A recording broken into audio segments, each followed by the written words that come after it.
আমি প্রথমে একটা কথা বলতে চাই, আমি পলিটিক্যাল কেউ না, আমি একজন স্পোর্টসম্যান, একজন চিটাগনিয়ান আর একজন প্রাউড বাংলাদেশি। আমি আজকে এই জায়গায় দাঁড়িয়ে, প্ল্যাটফর্মে দাঁড়িয়ে চিটাগাংয়ের স্পোর্টস রিলেটেড নিয়ে কিছু কথা বলতে চাই। আমি বলতে চাই, একটা সময় এমন ছিল যে সময় ক্রিকেট বলেন, ফুটবল বলেন বা অন্য যে কোনো স্পোর্টস বলেন, চিটাগং থেকে 6 জন, 7 জন, 8 জন ন্যাশনাল টিমে রিপ্রেজেন্ট করতেন। বাট লাস্ট 15 বছর ধরে আমরা দেখছি যে চিটাগং থেকে হার্ডলি 1 জন বা 2 জন ক্রিকেটে বলেন বা ফুটবলে বলেন বা অন্য যে কোনো স্পোর্টসে ন্যাশনাল টিমকে রিপ্রেজেন্ট করছেন। এটার আনসারটা আমাদেরকে খুঁজে বের করা খুব ইম্পর্টেন্ট, যে কেন চিটাগংয়ের মতো এত বড় একটা ডিভিশনে আমরা স্পোর্টসম্যান প্রডিউস করতে পারছি না। আমার কাছে মনে হয় যদি একটা অনেস্ট আনসার এটার আপনারা জানতে চান, তাহলে এই আনসারটা আপনাদের নিজেদের দিতে হবে।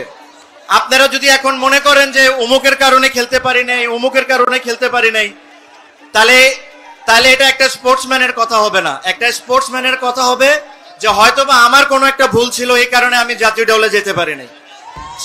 আমাদের কি ভুল ছিল, আমরা কোন জায়গায় ভালো কাজ করতে পারি, যেভাবে আমি ন্যাশনাল টিম আবার রিপ্রেজেন্ট করতে পারি ইন ডিফারেন্ট সেক্টর।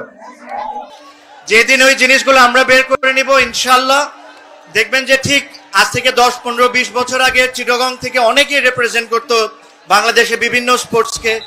আমরা আবারও ওই জায়গাটা ফিরে পাবো। আমার সাথে হেলাল ভাইয়ের কথা হয়, ইশরাফিল ভাইয়ের কথা হয়, হুম্মাম ভাইয়ের কথা হয় চিটাগংয়ের স্পোর্টস নিয়ে, যে আমরা কিভাবে করে চিটাগংয়ের স্পোর্টসকে আগের জায়গার মতো নিয়ে আসতে পারি। আই এম শিওর ওনারা যখন সুযোগ পাবেন তখন ওনাদের বেস্ট ট্রাই করবেন যে চিটাগংয়ের ইন্টারেস্টটা ওনারা সবচেয়ে আগে রাখবেন, রেখে ওনারা যে ধরনের স্পোর্টসই হোক না কেন, cricket, football, badminton, any sports, এই স্পোর্টসকে ওনারা প্রমোট করবেন in the right possible way, যেরকম চিটাগং থেকে আবার আমরা আগের দিনে ফিরে যাই। আমি এর চেয়ে বেশি আর কোনো কিছু আজকে বলবো না। আই এম ভেরি ওভারওয়েলমড আপনাদের ভালোবাসা পেয়ে।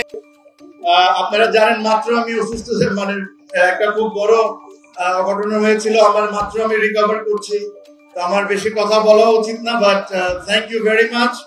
আমি অ্যাকচুয়ালি মানে এত ভালোবাসা দেখে আমি ভেরি হ্যাপি। আর ইনশাল্লাহ আপনাদের সাথে আবারও সামনে দেখা হবে। ভালো থাকবেন।